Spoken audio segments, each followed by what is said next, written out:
Padre, te damos gracias, Señor, por esta palabra, por este día, por esta mañana, Señor, porque hoy amanecemos vivos, Señor, llenos de salud, tal vez algunos con dificultades, tal vez algunos con problemas de salud, problemas económicos, problemas familiares, simplemente cosas, Señor, que nos atormentan, que nos causan acoso, Padre Santo, pero en ti, en tu palabra, en tu presencia, Señor, en este lugar que tú has apartado para nosotros, Señor, y para tu presencia y para tu palabra, nosotros encontramos, Padre Santo, ese bálsamo, esa tranquilidad, esa paz, esa fe, Señor, esa confianza que nos transmite el escuchar tu palabra, Señor.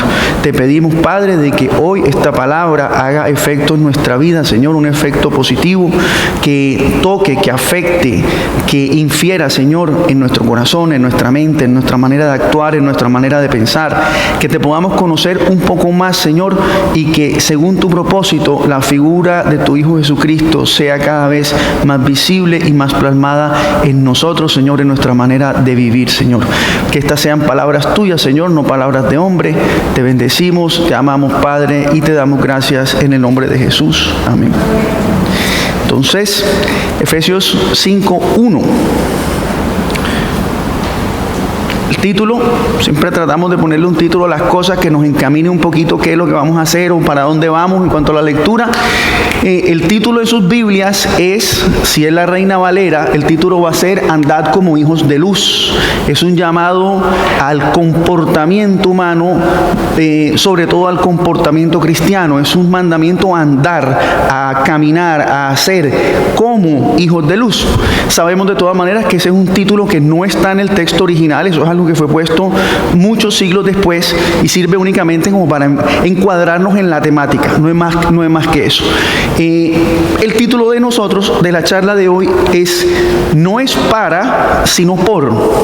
Es decir, andar como hijos de luz no es un mandamiento para algo, no es un mandamiento para lograr algo, no es una instrucción de Dios, no es un pedido de Dios para llegar a alguna parte, sino por consecuencia de algo. Entonces, leamos el 5.1, tenemos una diapositiva para eso. Robe, si me ayudas. El 5.1 dice así: Sed pues, imitadores de Dios como hijos amados. Sed pues, imitadores de Dios como hijos amados. Quiero hacer un ejercicio con ustedes aquí. Quiero que identifiquemos cuál es la frase del versículo más relevante, más importante. Ayúdenme ustedes. Entonces, empecemos con imitadores de Dios. Me parece que puede ser la más relevante. ¿Quién está de acuerdo? ¿Quién piensa que imitadores de Dios puede ser la que domina la oración? ¿Quién piensa? ¿Imitadores de Dios? Ok, no es imitadores de Dios. Debe ser entonces como hijos amados, porque somos hijos, porque está el amor de Dios implícito, debe ser como hijos amados. ¿Quién piensa como hijos amados? ¿Les da miedo? ¿Quién? ¿Como hijos amados? ¿Quién dice como hijos amados? Ok. No están participando, pero bueno, tampoco es como hijos amados, no es tampoco, vamos fallando. Nos quedan dos: sed, el número, que no es el número, sed y pues. Entonces debe ser sed, que es como una instrucción, un mandamiento, un impositivo, un verbo impositivo, sed. Entonces, ¿quién piensa que es sed?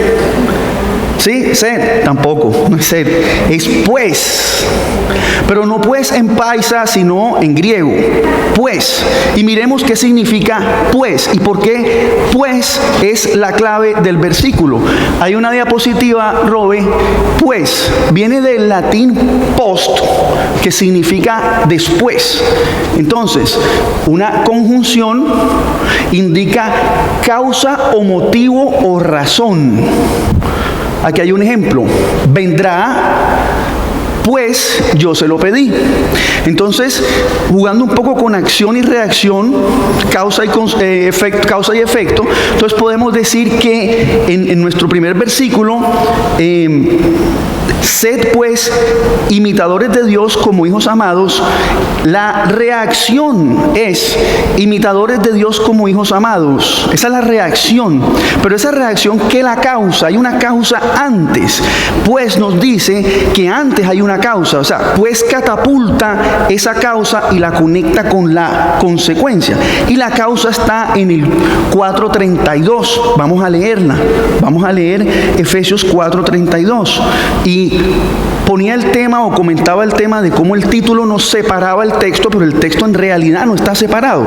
Eso fue algo que sucedió, no sé si en el 1300, en el 1500, en ese mundo se hicieron esas separaciones, pero no estaban en el texto original. Y eso nos causa en este ejercicio pues un bloqueo. En lugar de ayudarnos, nos separa dos cosas que deben de ir unidas. Y son estas. Dice, ¿qué dice el 4:32? Dice: antes, sed benignos unos con otros, misericordiosos, perdonándolos unos a otros, como Dios también os perdonó a vosotros en Cristo Jesús. Como Dios también os perdonó a vosotros en Cristo Jesús, entonces pues conecta con eso, sed imitadores de Dios como hijos amados. Sí, más o menos nos ubicamos. El pues nos lleva atrás. La causa por la cual nosotros debemos ser imitadores de Dios es porque Dios nos amó, como dice 4:32, dice, como Dios también nos perdonó a vosotros en Cristo Jesús. Entonces, el caminar una vida cristiana, y como dice el título, el caminar como hombres de luz, tiene que ser una consecuencia. Es porque Dios nos perdonó a través de su Hijo Jesús. Nosotros no caminamos para. Caminar como cristianos no nos sirve para lograr. Yo no voy a ser un mejor cristiano, ni un mayor cristiano, ni voy a lograr ranking porque yo me comporte cristianamente. El comportarse cristianamente tiene que ser una consecuencia de lo que Dios hizo por mí. El propósito por el cual Dios nos salva y nos pide esto no es para que nosotros escalemos y tengamos un rango y una posición y seamos unos más que otros. Eso es humanista.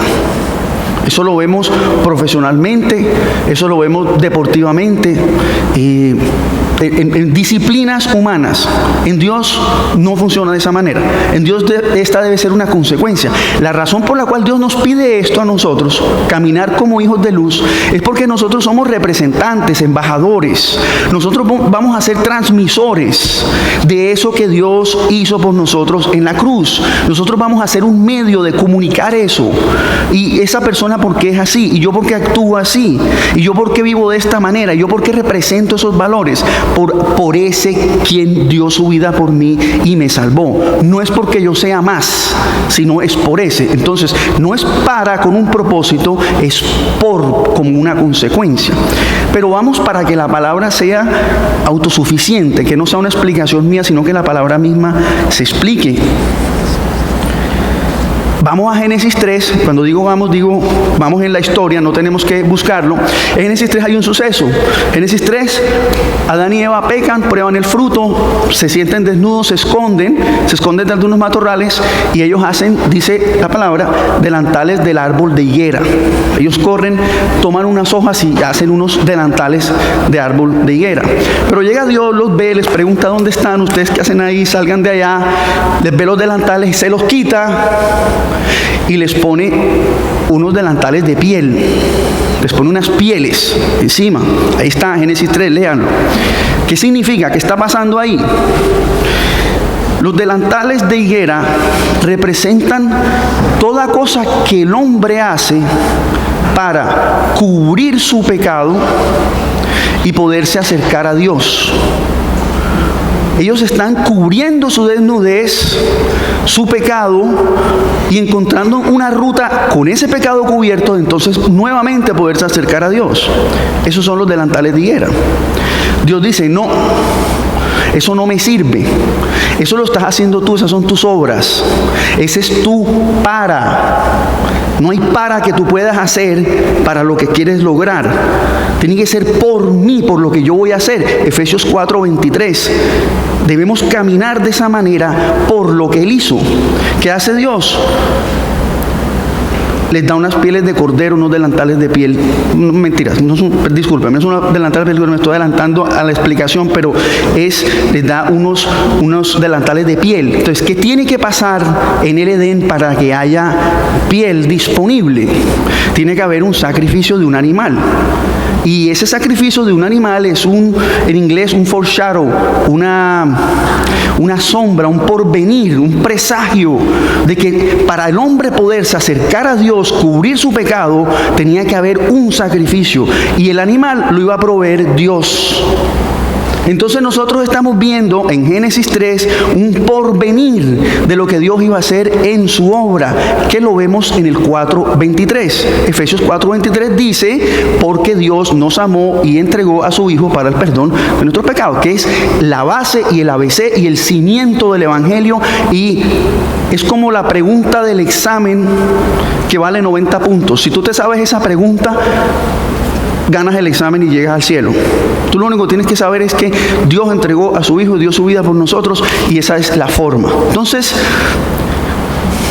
¿qué vemos nosotros ahí? Varias cosas. Uno, el método para nosotros ser mejores cristianos no depende de nuestros delantales de higuera. Depende de la obra misma de Dios. Ya lo hizo a través de Cristo Jesús.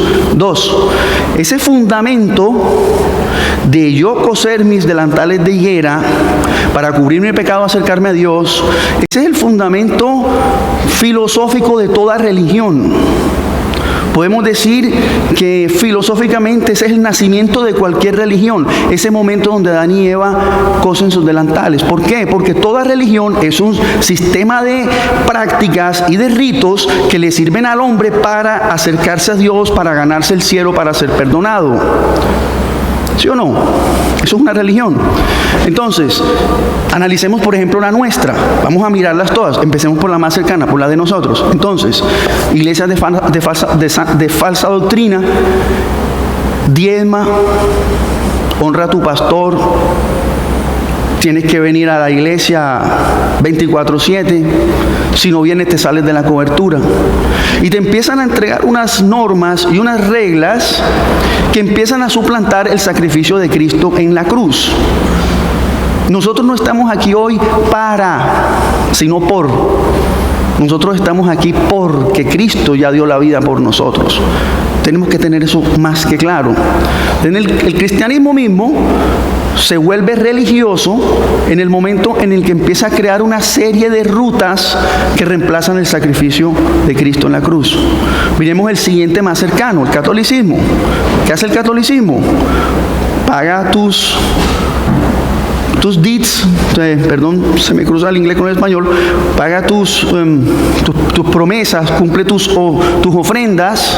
Hay una serie de prácticas que se hacen, incluso hay una por mes, las tienes que hacer. Tenemos, por ejemplo, el purgatorio. Entonces tú mueres y vas al purgatorio, y entonces en el purgatorio la muerte de Jesús no es suficiente, la cruz no es suficiente, tú necesitas que tus familiares en la tierra oren por ti para que tú puedas pasar del purgatorio al cielo. Entonces hay toda una serie de cosas que empiezan a reemplazar la obra de Jesús, y una cantidad de cosas ahí mismo. Miremos el hinduismo. Entonces, en el hinduismo está la reencarnación, y si yo me porto mal en esta vida, entonces yo en la próxima nazco deforme, con una incapacidad física o en una situación social difícil, y voy degradando mi humanidad incluso al punto de que termino siendo un animal. Entonces, ahí nuevamente el hombre con sacrificio va pagando su pecado hasta que pueda llegar a ese punto de perfección donde entonces ya supera los 7 niveles y se encuentra con Dios. Budismo, igual. En el budismo tienes que abandonar la riqueza, los deseos, los anhelos, y ser totalmente austero y no desear nada, y encuentras ese nirvana y entonces llegas a Dios. Son una cantidad de reglas y de normas y de cosas que el hombre tiene que hacer para llegar a Dios. En el evangelio puro no hay absolutamente nada que el hombre pueda hacer, ni que deba hacer. Lo único que el hombre puede o debe hacer es tener fe. Y Dios es tan justo que la fe no es una obra. La fe es algo intangible, incuantificable. Miramos quién tiene más fe. No se puede medir, no se puede cuantificar. Las obras sí. Entonces, digamos que hay cupo para uno en el cielo, y a mí me ponen al lado de Shakira, Y Shakira construyó un colegio y 10 hospitales y cuantas casas y todos los días dona. Yo no tengo cómo entrar al cielo. Shakira me venció por sus obras. Fuera un Dios injusto. Shakira tiene unas oportunidades para sus obras que yo no. Ahora, tú pones a Shakira al lado de Bill Gates, que donó 40 billones de dólares para beneficencia, y Shakira no tiene acceso al cielo.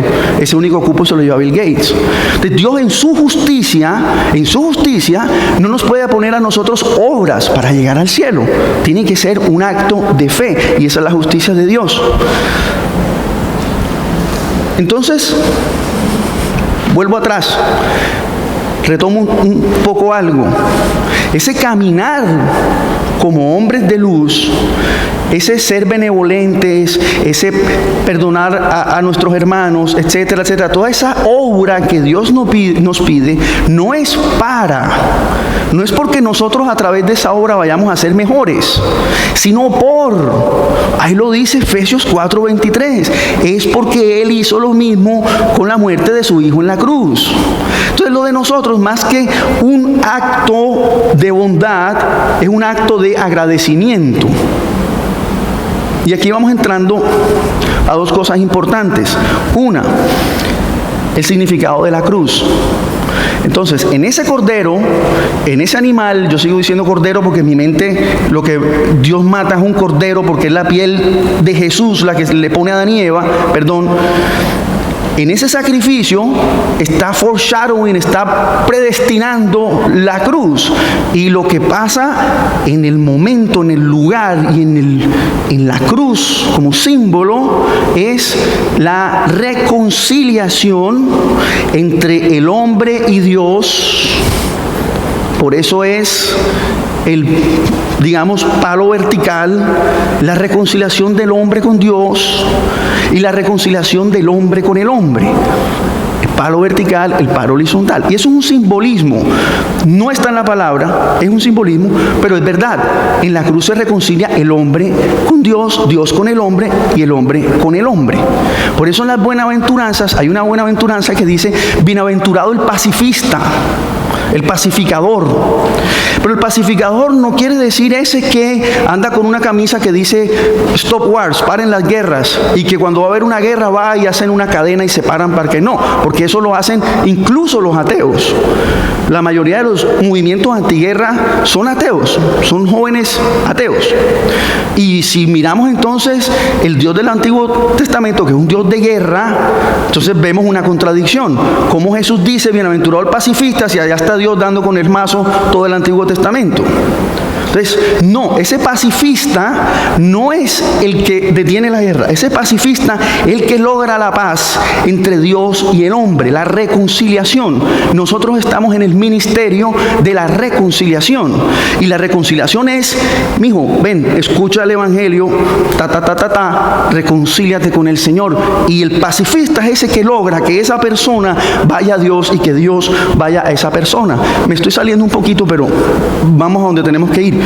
Y esa doble función, que es sacerdotal,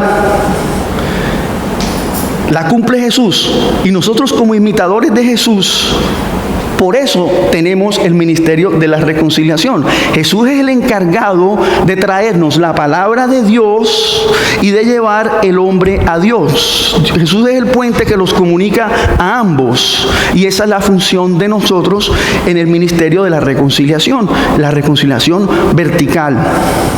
No sé por qué llegamos allá, pero igual espectacular saberlo. Analicemos ahora, estábamos hablando a Adán y Eva, las delantales de higuera, el sacrificio. Miremos qué pasa. Conectemos esto con algo. Tengo unas diapositivas aquí. En Mateo a Jesús lo están tentando, lo están tratando de hacer caer, de hacer fallar, de hacer decir lo que no es, para poderlo condenar y poderlo matar, sacarlo del juego antes de que llegue la Pascua. Entonces primero se le enfrentan los saduceos, que era uno de los dos grupos religiosos, los vence con respuestas, y después se le enfrentan los fariseos. Ven que yo tengo una con que lo voy a corchar. Y el fariseo le pregunta a Jesús: Señor, ¿cuál es el más grande mandamiento? Y Jesús responde esto: Amarás a Dios sobre todas las cosas. Amarás a Dios con toda tu alma, con toda tu mente, con todas tus fuerzas, sobre todas las cosas. Y amarás al prójimo como a ti mismo. Pero, entonces, aquí hay una duda por resolver. ¿Cómo que ese es el más grande mandamiento? Y nosotros llevamos el 70% del libro leyendo no matar, no robar, no mentir, la ley de Moisés. Entonces, ¿qué pasó? ¿Qué pasa? ¿Por qué entonces estos estaban como escondidos? ¿O por qué, en qué momento se pusieron primero? ¿O por qué no nos dijeron esos antes? Entonces, miremos algo bien curioso de esos dos mandamientos. Deuteronomio 6:5, ¿qué dice Robe? Dice, miren lo que dice, esto lo dice Deuteronomio, Antiguo Testamento, antes de la ley. Dice, y amarás a Jehová tu Dios de todo corazón, con toda tu alma y con todas tus fuerzas. Jesús no se lo estaba inventando, ya había sido dicho. Identifiquemos eso primero. No es algo nuevo de Jesús, era algo que ya se había dicho. ¿Qué más? Levítico 19:18. No te vengarás ni guardarás rencor a los hijos de tu pueblo, sino amarás a tu prójimo como a ti mismo. Entonces resulta que estos dos mandamientos se dijeron mucho antes, pero quedaron como ocultos, quedaron como sepultados, como en el olvido, y después llegó la ley de los 10 mandamientos, y esa ley es con la que vivimos hasta Jesús. ¿Pero por qué? ¿Por qué eso sucede? Hay otra lectura, Rob, en Deuteronomio, por esto. ¿Por qué sucede eso? Por esto. Dice, y circuncidará Jehová tu Dios tu corazón, no tu prepucio, que era el pacto. El pacto era circuncidar el prepucio, pacto abrámico. Pero ahí está cambiando Dios las reglas del juego.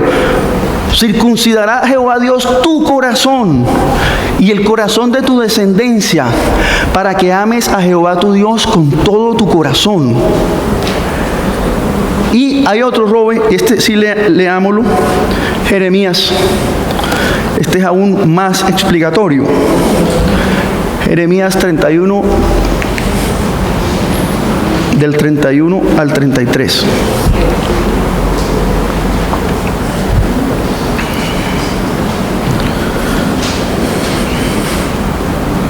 Dice esto, he aquí vienen días, dice Jehová, en los cuales haré nuevo pacto. Ese nuevo pacto es nuevo con relación al pacto mosaico de los 10 mandamientos. Aquí se está refiriendo a los 2 mandamientos de Jesús, en los cuales haré nuevo pacto con la casa de Israel y con la casa de Judá. No como el pacto que hice con sus padres el día que tomé su mano para sacarlos de la tierra de Egipto, los 10 mandamientos. No es como ese pacto, porque ellos invalidaron mi pacto. Porque cuando Moisés baja con las tablas, todos los 10 mandamientos, ya el pueblo todos los rompía. No había escape. Cuando a nosotros nos dan los 10 mandamientos, a ti, a mí, cuando nos los dicen, ya nosotros todos los rompimos. Todos están rotos. Y por ahí podemos decir, no, pero ojo, yo no he matado a nadie. No, según Jesús, el que se aira con su hermano ya lo comete asesinato. Entonces todos los hemos roto. Los 10 mandamientos no son para que los cumplamos, son para que sepamos que no los podemos cumplir. Enfrentémonos a los 10 mandamientos, empecemos a tachar a ver cuál es el que no hemos roto. Y van a ver que la lista es de 10. Los 10 los hemos roto. Los 10 mandamientos no son para cumplirlos, son para que nos demos cuenta que no podemos cumplirlos. Dice, no como el pacto que hice con sus padres el día que tomé su mano para sacarlos de la tierra de Egipto, porque ellos invalidaron mi pacto, aunque fui yo marido para ellos, dice Jehová, queriendo decir Dios, como dice, o sea, ustedes me fallaron, mi parte del pacto yo la cumplí. Pero este es el pacto que haré con la casa de Israel después de aquellos días, dice Jehová. Este es un presagio al nuevo pacto y eterno, pacto de Jesús. Dice, daré mi ley en su mente y la escribiré en su corazón. Y yo seré a ellos Dios y ellos me serán a mí pueblo. ¿Qué estamos leyendo? ¿Qué hemos leído en esos mandamientos que Jesús dice? ¿Qué dice Jesús? Amarás. a tu Dios y amarás a tu prójimo. ¿Qué pasa? Esos dos mandamientos estaban sepultados en el Antiguo Testamento entre Deuteronomio y Levítico, porque hasta la cruz esos mandamientos no se podían cumplir. Porque para tú cumplir ese mandamiento, para tú cumplir Efesios 5:1, necesitas entender que Jesús murió por ti, tus pecados fueron perdonados, que eres culpable y que no tienes salvación. Si tú no entiendes eso, tú no vas a sentir el amor de la reconciliación en tu corazón, el agradecimiento y la deuda, y entonces no vas a caminar como hombres de luz. Estamos siguiendo la historia. No se podían cumplir los dos grandes mandamientos de amar a Dios y al hombre hasta que no hubiera cruz. El pueblo hebreo cumplía los 10 mandamientos de Moisés por miedo. Y nosotros nacemos creciendo, cumpliendo los 10 mandamientos por miedo al infierno. Así es, literal, porque somos malos y no vamos al cielo. Esa es la historia que nos cuentan. Y nosotros creemos que nos tenemos que portar bien, es por eso, porque si no, no vamos a ir al cielo. Pregúntale a un niño y esa es la respuesta que te da. Pero Jesús cambia eso. Olvídense de la ley. Los dos grandes mandamientos son ama a Dios y ama al hombre. Pero para eso tiene que suceder Efesios 4:23. Tú tienes que entender que eso que tú haces es por agradecimiento y por consecuencia de la cruz. No es para ser mejor cristiano. Las obras nos generan mérito. Si yo hago, yo genero mérito. Y el mérito genera orgullo. Y el orgullo genera religiosidad. La obra genera mérito, el mérito genera orgullo y el orgullo genera religiosidad. El camino para volvernos religiosos es la obra. Pero ojo, la palabra está llena de cosas que debemos hacer. Es la obra sin la cruz en nuestro corazón. La obra sin la cruz en nuestro corazón nos va a llevar a la religiosidad, inclusive al ateísmo. Es el mismo camino. El ateo, porque es bueno, está lleno de mérito y de orgullo y no necesita de Dios. El ateo, porque es bueno, está lleno de mérito y de orgullo y no necesita de Dios. Había una campaña, yo lo compartía la otra vez, había una campaña espectacular de los ateos que yo la vi y me daba rabia, y era porque es muy bien hecha. Tiene la razón. Y la campaña era un ateo ayudando a una señora a cruzar la calle, un ateo devolviendo una billetera que se encontraba, y ateos haciendo buenas obras. Tiene la razón. Y al final decía, no God, yes good. O sea, era algo como, no tengo a Dios y soy bueno.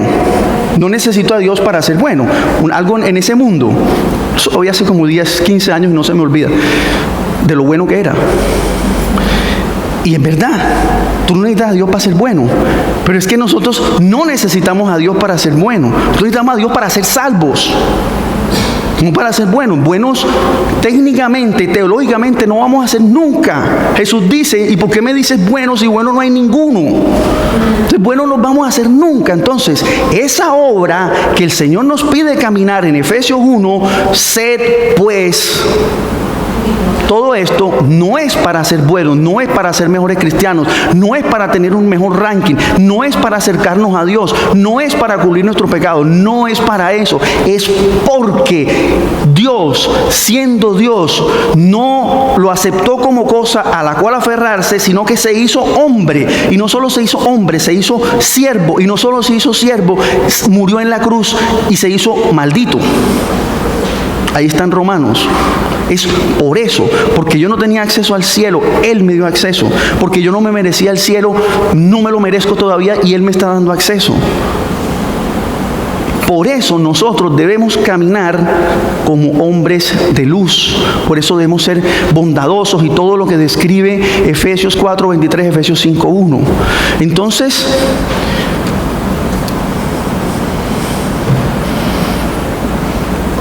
no quería venir a leer Efesios 5 del 1 al 21 y ponerle una cantidad de tareas. Hagan esto, hagan esto, hagan esto, no hagan esto, no hagan esto, no hagan esto. Si no nos íbamos a ir de aquí claros, entendiendo de que eso, por qué razón es que lo tenemos que hacer. ¿Estamos hasta aquí claros en eso?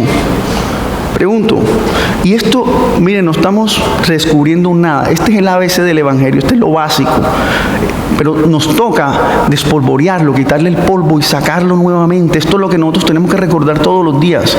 Porque nos vamos, ya sea por el servicio y mi involucramiento en la iglesia y mi involucramiento en mi comunidad y lo que hago y lo que estudio y me estoy leyendo un libro y vamos dejando olvidado el ABC y el básico del Evangelio, que es la muerte de Jesús en la cruz. Esa la deberíamos tener aquí todos los días despertarnos y ese ser el motivo. Y digo despertarnos y eso me trae a colación una cosa. En Génesis dice que se hizo la noche y se hizo el día y fue un día. Nosotros tenemos mañana y noche y ese es nuestro día, según el calendario romano de un papa que no recuerdo cuál fue. Él nos cambió las reglas del juego, nos puso un calendario solar en vez de lunar, que era el de Dios, y nos cambió el día. Ahora el día empieza en la mañana, termina en la noche. El día judío terminaba en el día, terminaba a las 12 del día, terminaba el día judío. ¿Por qué? Porque la noche representa la muerte. El dormir, ¿cuántas veces leemos y durmió? Y quiere decir que murió en el Antiguo Testamento. Leemos durmió y es murió. Y en la noche representa ese acercamiento a mi muerte, a mi fallecimiento, a que mi vida se está acabando, la luz se está apagando y se me está acabando la vida. Pero viene el sol de justicia, que es Jesús, y yo renazco a una vida eterna. Entonces los judíos cuando se despertaban, el sol para ellos era el Mesías. Entonces se despertaban y lo primero que les caía en la cabeza era la promesa de una vida más allá de la muerte. Nosotros deberíamos adoptar eso. Nosotros deberíamos despertarnos y decir: Jesús, la cruz, unos días. Deberíamos adoptar el día judío en ese sentido.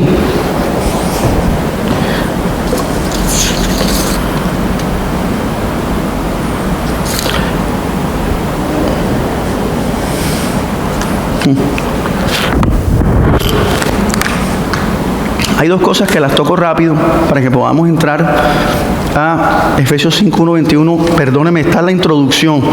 No hemos pasado del 1. Entonces, si no terminamos, el pastor Santiago les pregunta, ustedes le dicen: sí, llegamos hasta el 21. Porque si no me meten en la nevera y no me vuelven a ver aquí.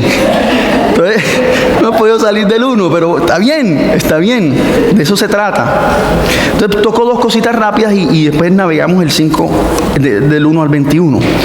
Jesús, la gran comisión, Jesús nace de una virgen, es un milagro, su vida es un milagro, crece, su ministerio dura 3 años, transforma el mundo, hace milagros, camina sobre el agua, sana enfermos, devuelve vista al ciego. Es toda esta revolución, lo matan, se pierde 3 días, está muerto, resucita, aparece, las llagas se le pueden tocar, se queda 40 días con los discípulos, restaura, hace todo aquello, y por allá el último día, bueno, es la hora de irnos, los llama, los cita en un monte que era donde ellos hablaban, porque Jesús se paraba así y lo podían ver y podía hablar. Esa era la aplicación, por eso siempre están hablando en montes.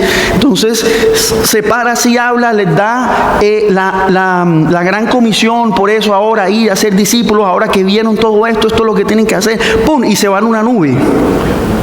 O sea, hay una cosa que es la entrada triunfal. Jesús tuvo una salida triunfal. Entonces Jesús dice que es llevado al cielo. Esta gente ve eso. Imagínense, o sea, eso es una cosa que está pasando. O sea, todo esto. Jesús escoge esa manera de irse, no por protagonismo. Pues sabemos que Jesús es el humilde de los humildes. Lo acabamos de leer en ese texto de Romanos. Jesús escoge esa salida porque es que es acerca de Él. No se olviden ahora que van a hacer todo esto y empiecen a dar sanidad a los enfermos ustedes y empiecen a darle vista a los ciegos, y leemos en Hechos que la sombra de Pedro sanaba enfermos. No se olviden que el protagonista de la historia soy yo. No se olviden, acuérdense siempre de lo que vieron, de lo que hice, de lo que oyeron y de que me fui al cielo así enfrente de sus ojos. O sea, yo soy el protagonista, pero ojo, no es porque Jesús quiera esa gloria en el sentido de Él es la estrella de rock. Recuerden de que todo esto es por mí y para mí. Mantengan los pies en la tierra. Y ese punto lo traigo más para nosotros, o los que tenemos la oportunidad de servir a Dios. Miren, yo no estoy aquí por bueno, ni por buen cristiano, ni porque el que más lee la Biblia, ni porque el que más... Ninguna de esas cosas. Ahí está mi suegra que puede dar fe de que yo no debería estar aquí. Yo estoy aquí por Jesús, porque así le plació. Y así lo coordinó, y aquí estoy diciendo algo que Él ya dijo. Aquí no estamos inventando nada, todo está escrito, la palabra misma se autosustenta. Entonces, el mérito humano ninguno, cero. Ojo, cuidado, los que servimos aquí, los que abrimos la puerta, los que trabajamos ahí atrás, lo que sea, los que tenemos un grupo en la casa, los que le predicamos a un compañero. Cuidado, acuérdense que la estrella de rock es Jesús de Nazaret, no somos nosotros. Ojo con las obras, cuidado, no nos volvamos religiosos, que no haya un poquito de mérito. Y si hay un poquito de mérito, que no venga el orgullo. Y si ya vio el orgullo frente a usted, deje de hacer lo que está haciendo, que el Señor le da esa obra a otro. Si usted siente que el orgullo lo está picando porque tiene un grupo en su casa, o porque sirve, o porque encontró una palabra espectacular, o porque lleva un mes leyendo la Biblia todos los días, ¿sabe qué? Mejor pare lo que está haciendo, que se le bajen los humos y vuelva y arranque otra vez cuando no haya orgullo ni mérito en su corazón. No le robe esa gloria a Jesús, que esa sí es de Jesús. Pablo decía, yo fariseo de fariseos, mi maestro era el maestro de los fariseos, se sabía la ley, perseguidor de cristianos, estudiado, fariseo, que eran los que mandaban religiosamente en ese momento, y empieza Pablo a citar una serie de virtudes y características y cualidades. Y ¿sabes qué? Yo cojo todo eso literal y lo tiro a la basura. Y si me tengo que morir sin eso, me muero ya sin eso. No quiero nada de eso. Prefiero morirme. Ese es Pablo entendiendo Efesios 4:23. De que lo que él hacía era por Jesús. No era porque él era fariseo de fariseos, ni estudiado de fulanito, ni mi maestro era fulano, ni pertenecía. No, era por Jesús. Todo eso literal, ahí está, dice, lo tiro a la basura. Eso debemos hacer con nuestras obras. Entonces, tengo una línea que ya la dijimos, y es que la obra lleva al mérito, el mérito al orgullo, el orgullo a la religiosidad, incluso al ateísmo, pero ese no es nuestro caso. Esa ecuación, grábensela. El día que sientan que están por aquí, dejen de hacer lo que están haciendo, párenlo. Quit. Que lo siga haciendo otro, sea cantar en la alabanza, sea pararse aquí, sea abrir la puerta, sea enseñar en la oficina, lo que sea, párenlo, no lo sigan haciendo. Vamos a Efesios 5:2.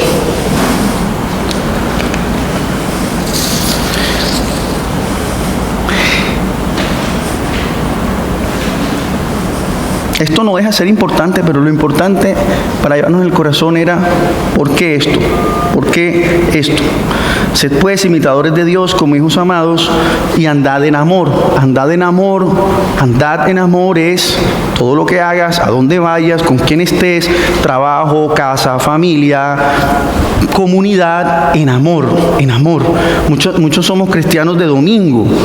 El lunes somos unos diablos, y el martes somos unos demonios, y el miércoles somos unos satanáses, y el domingo somos unos santos. Por ejemplo, yo. No, debo de ser santos todas las semanas. Tenemos que andar en amor, y todo lo que hagamos en amor, y transmitiendo el amor a las personas, y ofreciendo amor. En medio del enojo, en medio de lo que sea, amor. Y andad en amor, como también Cristo nos amó y se entregó a sí mismo por nosotros. Ofrenda y sacrificio a Dios en olor agradable. Miren esto. Miren el nivel de nuestras obras. Vamos a calificar nuestras obras. Vamos a hacer que Dios califique nuestras obras. Miren lo que dice. Y se entregó a sí mismo por nosotros, ofrenda y sacrificio a Dios en olor fragante. Eso fue lo que Jesús hizo. Una ofrenda, un sacrificio a Dios en olor fragante. Miren lo que piensa Dios de nuestras ofrendas y sacrificios. Salmo 40. No vayan para que no se distraigan, yo se los leo. Salmo 40. Miren lo que piensa Dios de nuestra ofrenda y nuestro sacrificio. Dice: sacrificio y ofrenda no te agrada, las nuestras, ya, punto. El 40, sacrificio y ofrenda no me agrada. Se acabó, hasta ahí llegaron nuestros sacrificios y nuestras ofrendas. De una Dios dice: no me agrada, no sigas. La de Jesús sí, subió como aroma agradable. La tuya, la mía, no me agrada. Salmo 40, léanlo, no me agrada, no me interesa. Servicio de ofrenda no te agrada. Has abierto mis oídos. Esta es una conversación entre Jesús y Dios. Salmo 40, una conversación entre Jesús y Dios. Léanlo después en esa perspectiva para que vean qué lindo. Y dice: holocausto y expiación no has demandado. Los judíos ahí sacrificando ovejas en el templo y Dios ni parándoles bolas. Entonces dije, dice Jesús: he aquí vengo, en el rollo del libro está escrito de mí, el hacer tu voluntad, Dios mío, me ha agradado, y tu ley está en medio de mi corazón. La ley de Dios estaba en el corazón de Jesús.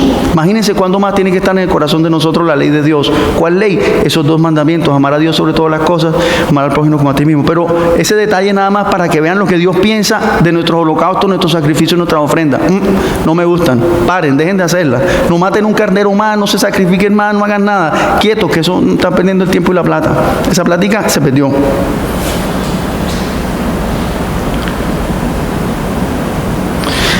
Tres, pero fornicación y toda impureza o avaricia ni aún se nombre entre vosotros.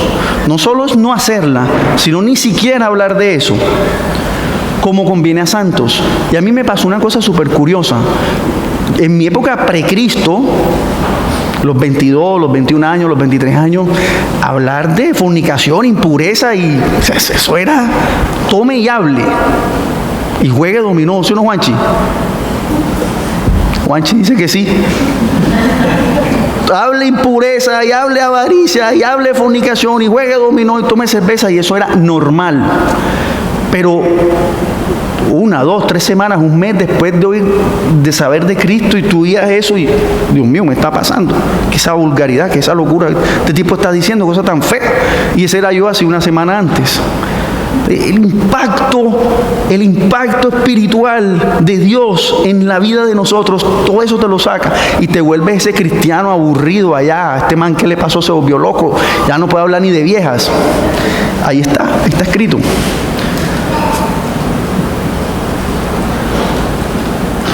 Tampoco digáis palabras deshonestas, ni necedades, ni groserías que no convienen, sino antes bien acciones de gracia. Un día estoy yo aquí y me llama Pastor Santiago y me dice: Felo, necesito hablar contigo. Yo sabía que me estaba llamando a Puyengue, a leerme la cartilla. Me dice: Felo, se acabó, no joda, eche, mi vale, vaina, se tiene que acabar.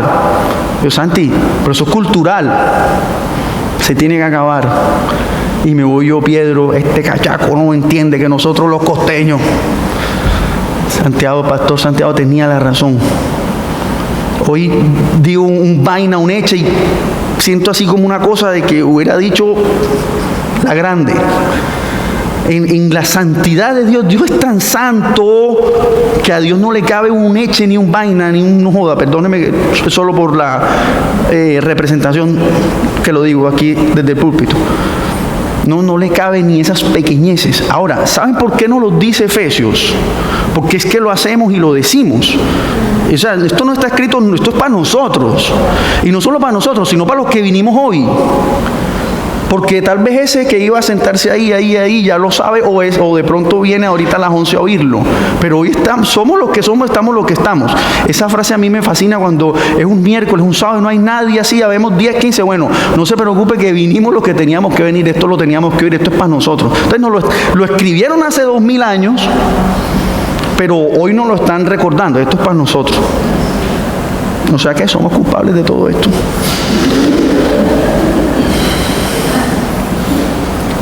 Perdón, me pierdo un poquito. Nadie os engañe con palabras vanas, porque por estas cosas viene la ira de Dios sobre los hijos de desobediencia. Las palabras vanas es todo aquello que no proviene de la palabra de Dios. Todo lo que viene de religiosidad, eso son palabras vanas. Muchas veces la religión a nosotros nos saca de oír y de entender la verdad de Dios y adoptamos verdades de hombre. Está por todo el Nuevo Testamento. Adoptamos verdades de hombre y reemplazamos la verdad de Dios por verdades vanas. A esos que hacen eso, miren cómo los llama Dios. ¡Qué susto! Hijos de desobediencia. Tremendo. No seáis pues partícipe con ellos. Y el 8 justifica todo lo que acabamos de leer. La palabra tiene que ser autosostenible en sí misma. Si alguien algún día les dice algo y ustedes como que más o menos no, tú le dices, búscamelo en la palabra, susténtamelo. La palabra se tiene que sustentar a sí misma. Si no, ponlo en pausa y búscalo y léelo y investígalo, pero nada que te digan que la palabra misma no autosustente, no lo tragues entero hasta que lo estudies y lo analices y que el Señor mismo te diga si eso es una verdad o no es una verdad. Por eso es tan peligroso el Señor me dijo. Las revelaciones esas de última hora, venía para acá, traía una enseñanza, pero es que el Señor me dijo, háblales de esto. Un momento, si está en la Biblia y si me va a edificar y si va a glorificar a Jesús y la cruz, bienvenido. Si no, miren lo que dice el 8, esto es todo lo que hemos hablado. Dice, porque en otro tiempo erais tinieblas, pero ahora sois luz en el Señor, andad como hijos de luz. Eso es todo lo que acabamos de leer está ahí en Efesios 8. Porque en otro tiempo erais tinieblas, pero ahora sois luz en el Señor, andad como hijos de luz. El andar como hijos de luz es una consecuencia de hoy ser luz en el Señor. Y hay un versículo que dice que, perdónenme lo parafraseo porque no me lo sé de memoria, que le pertenecíamos a las tinieblas, pero hoy pertenecemos al reino de luz admirable en Jesús. Ese versículo, porque sí, existen dos reinos y cada reino tiene su Señor. Y uno es de las tinieblas y el otro es de la luz. Y el Señor de la luz es Jesús. Y cuando entramos a ese reino, es como si cogiéramos la nacionalidad de ese reino y nos convertimos nosotros en seres de luz, porque transmitimos esa luz y esa verdad que es Cristo Jesús. Todo lo que hablamos se justifica en ese versículo 8. Qué bueno. Esto es hermoso. Miren esto, el 9. Miren esto, qué lindo. Porque el fruto del Espíritu es en toda bondad, justicia y verdad. Bondad, justicia y verdad. Y miren esto qué lindo. No hay máxima para el hombre. No hay nada por encima del amor, de la justicia y de la verdad. Nunca nada va a justificar un acto que tú digas, no lo pude hacer con amor porque no. Incluso en la reprenda de los hijos hay amor implícito. Lo dice la palabra.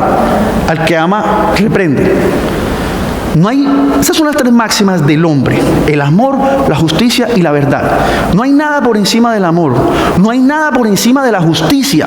Nada justifica una injusticia, nada lo justifica, ni nada justifica una mentira. Las tres máximas del hombre son el amor, la justicia y la verdad. Ahora miren esto: el amor en el Padre, que nos amó tanto que siendo pecadores dio a su único Hijo para que nos reconciliáramos con Él. El amor en el Padre, la justicia en el Hijo, Se hizo justicia porque la ley era que si había pecado tenía que haber muerte. Nosotros debimos morir y Jesús tomó nuestro lugar y Él murió por nosotros. Se hizo justicia y verdad en el Espíritu Santo, que es el que nos lleva a toda verdad. Qué lindo, ¿no? Las tres máximas del hombre se cumplen en cada una de las personas de la Trinidad. Y les dejo una tarea. En el Padre está el amor, pero también está la justicia y también está la verdad. Y en el Hijo está la justicia, pero también está el amor y también está la verdad. Y en el Espíritu Santo también. Mediten un poquito y investiguenlo con versículos y se van a dar cuenta que las tres máximas están en cada uno de ellos. Qué lindo, ¿no? Qué tremendo.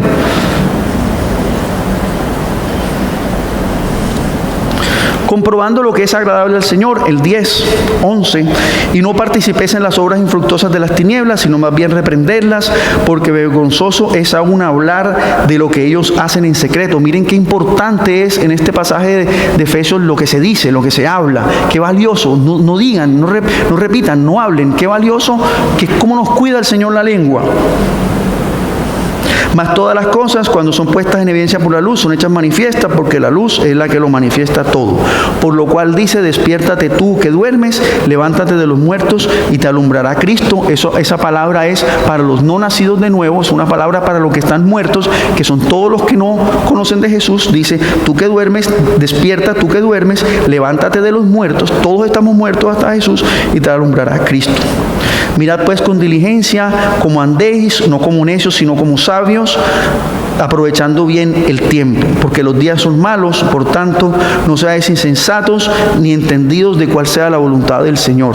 No os embriaguéis con vino, qué importante, parece una cosa sencilla. No os embriaguéis con vino, si está ahí, seguramente tiene un valor mayor al que nosotros le ponemos. Si está ahí, tiene un valor mayor al que nosotros le ponemos. Podemos pensar que esa es una cosita ahí como, todo bien, yo tomo el vinito. No, algo hay ahí, hay que descubrirlo, hay que entenderlo, sobre todo a nivel personal. ¿Qué pasa con mi corazón cuando yo estoy embriagado de vino? Esa respuesta solo la tenemos nosotros mismos. En lo cual hay de solución, antes bien se llenos del Espíritu, hablando entre vosotros con salmos, con himnos, cantos espirituales, cantando y alabando al Señor en vuestros corazones y dando siempre gracias por todo al Dios y Padre en el nombre de nuestro Señor Jesucristo. Someteos los unos a otros, someteos unos a otros en el temor del Señor. Y hago una notica sobre someteos, ese sometimiento, háganse de cuenta unos a otros, háganse de cuenta que hay una cadena. Pero para yo someterme al de la derecha y decir, yo soy menos que tú, y entonces el de la derecha dice, no, pero yo también soy menos que tú, pero es que yo me someto a ti porque yo soy menos que tú, pero es que yo no soy más que tú, entonces permíteme someterme a ti. Ahí lo que hay es un ejercicio absoluto de sumisión, de no altivez, de no posicionamiento del hombre sobre el hombre, que es lo que nosotros todos hacemos y todos vivimos. El jefe manda más que el de abajo, y el hermano mayor manda más que el hermano de abajo, y el que está en la alabanza manda más que el que abre la puerta, y tenemos esos rangos y esas escalas humanas que no son. Sometemos unos a otros. Si nosotros ponemos eso en práctica, viviéramos en la sociedad perfecta, fuera la reconciliación del hermano con el hermano.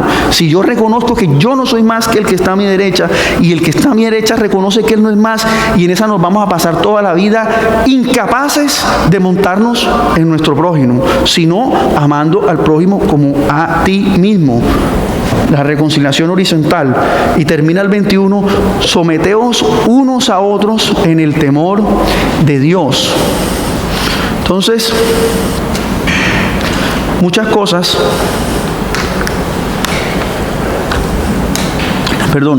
pero una sola es importante.